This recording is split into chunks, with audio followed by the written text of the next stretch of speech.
ಸಕ್ಕರೆ ನಾಡಲ್ಲಿ ಮಂಡ್ಯದಲ್ಲಿ ಕಾಂಗ್ರೆಸ್ ಕಟ್ಟಾಳನ್ನ ಕೆಡವೋದಕ್ಕೆ ದೋಸ್ತಿಗಳು ರಣತಂತ್ರ ರೂಪಿಸ್ತಾ ಇದ್ದಾರೆ. ಇವತ್ತು ಮಂಡ್ಯ ರಣಭೂಮಿಯಿಂದಲೇ ಸಂಗ್ರಾಮಕ್ಕೆ ರಣವೀಳ್ಯ ನೀಡಿದ್ದಾರೆ. ಸಕ್ಕರೆ ನಾಡು ಗೆಲ್ಲಲು ಮೈತ್ರಿ ಪಡೆ ರಣತಂತ್ರ. ಸಮನ್ವಯ ಸಭೆಯಲ್ಲಿ ಕೈಪಡೆಗೆ ರಣವೀಳ್ಯ. ಲೋಕಸಮರ ಮಹಾಯುದ್ಧಕ್ಕೆ ಮುಹೂರ್ತ ಫಿಕ್ಸ್ ಆಗಿದೆ. ಮಂಡ್ಯ ಅಖಾಡದಿಂದ ಕಾಂಗ್ರೆಸ್ ಕಟ್ಟಾಳುವಾಗಿ ಸ್ಟಾರ್ ಚಂದ್ರು ಕಣಕ್ಕಿಳಿದ್ರೆ ಅತ್ತ ದಳಪತಿಗೆ ನೇರವಾಗಿ ಅಖಾಡಕ್ಕಿಳಿದಿದ್ದಾರೆ ಎಂದು ಮಂಡ್ಯ ಗೆಲ್ಲಲು ದೋಸ್ತಿಗಳು ರಣಕಣಕ್ಕೆ ರಂಗ ಪ್ರವೇಶ ಮಾಡಿದ್ವು.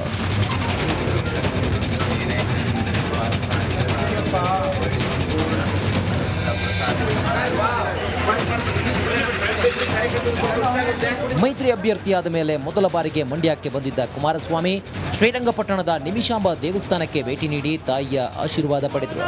ಬಳಿಕ ಸಭೆಗೆ ಬಂದ ಎಚ್ಡಿಕೆಯನ್ನ ಬಿಜೆಪಿ ಕಾರ್ಯಕರ್ತರು ಜೈ ಶ್ರೀರಾಮ್ ಘೋಷಣೆ ಮೂಲಕ ಸ್ವಾಗತಿಸಿದರು.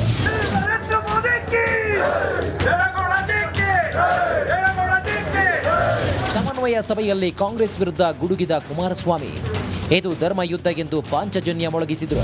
ಭಾರತೀಯ ಜನತಾ ಪಕ್ಷ ಮತ್ತು ಜೆಡಿಎಸ್ನ ಹೊಂದಾಣಿಕೆಯಿಂದ ನಾವು ಎರಡು ಪಕ್ಷಗಳು ರಾಜ್ಯದ ಅಭಿವೃದ್ಧಿಗೋಸ್ಕರವಾಗಿ, ರಾಜ್ಯದ ಸಮಸ್ಯೆಗಳನ್ನು ಬಗೆಹರಿಸಲಿಕ್ಕೋಸ್ಕರವಾಗಿ ನಾವು ಒಂದಾಗಿ ಹೋಗಬೇಕು ಅಂತಕ್ಕಂಥ ನಿರ್ಧಾರವನ್ನು ಮಾಡಿದಂಥ ಹಿನ್ನೆಲೆ ಇವತ್ತು ಈ ಒಂದು ಮೈತ್ರಿಯ ಹೊಂದಾಣಿಕೆ ಪ್ರಾರಂಭ ಆಗಿದೆ.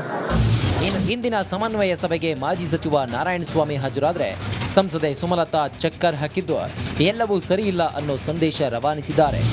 ಸರ್ಕಾರದ ಕಾಂಗ್ರೆಸ್ ಸರ್ಕಾರದ ಯಾವುದೇ ಒಬ್ಬ ಮಂತ್ರಿ ಇವತ್ತು ಲೋಕಸಭಾ ಚುನಾವಣೆ ಅಭ್ಯರ್ಥಿಗೆ ಧೈರ್ಯ ಮಾಡಲಿಲ್ಲ, ಧೈರ್ಯ ಮಾಡಕ್ ಸಾಧ್ಯ ಆಗಲಿಲ್ಲ. ಕಾರಣ ಇವತ್ತು ನರೇಂದ್ರ ಮೋದಿ ಅವರ ಪರವಾಗಿರ್ತಕ್ಕಂಥ ಒಂದು ಒಳ್ಳೆ ಅಭಿಪ್ರಾಯ, ಅವರ ಜನಪ್ರಿಯತೆ, ಮತ್ತೊಂದು ಕಡೆ ಬಿಜೆಪಿ ಮತ್ತು ಜೆಡಿಎಸ್ ಪಕ್ಷದ ಪರವಾಗಿರ್ತಕ್ಕಂಥ ಒಂದು ಸುನಾಮಿ ರೀತಿಯಲ್ಲಿ ಅದೇ ಒಂದು ರಾಜ್ಯದಲ್ಲಿ ನಿಂತಿದೆ. ಇದು ಕಾಂಗ್ರೆಸ್ ಪಕ್ಷ ಪ್ರಪಂಚವಾಗಿರ್ತಕ್ಕಂಥದ್ದು.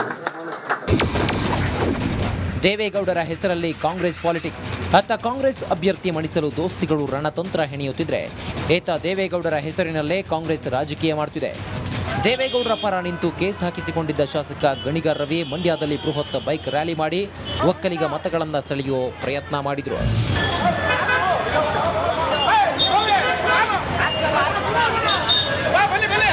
ಮಂಡ್ಯವನ್ನ ಕಬ್ಜಾ ಮಾಡಲು ಕಾಂಗ್ರೆಸ್ ಮತ್ತು ಮೈತ್ರಿ ಪಡೆಗಳು ನಾನಾ ಕಸರತ್ತು ಮಾಡುತ್ತಿದ್ದು ಒಕ್ಕಲಿಗರ ಕೋಟೆ ಯಾರ ವಶವಾಗುತ್ತೆ ಅನ್ನೋದು ಫಲಿತಾಂಶದಂದು ಸ್ಪಷ್ಟವಾಗಲಿದೆ. ಆನಂದ್, ರಿಪಬ್ಲಿಕ್ ಕನ್ನಡ, ಮಂಡ್ಯ.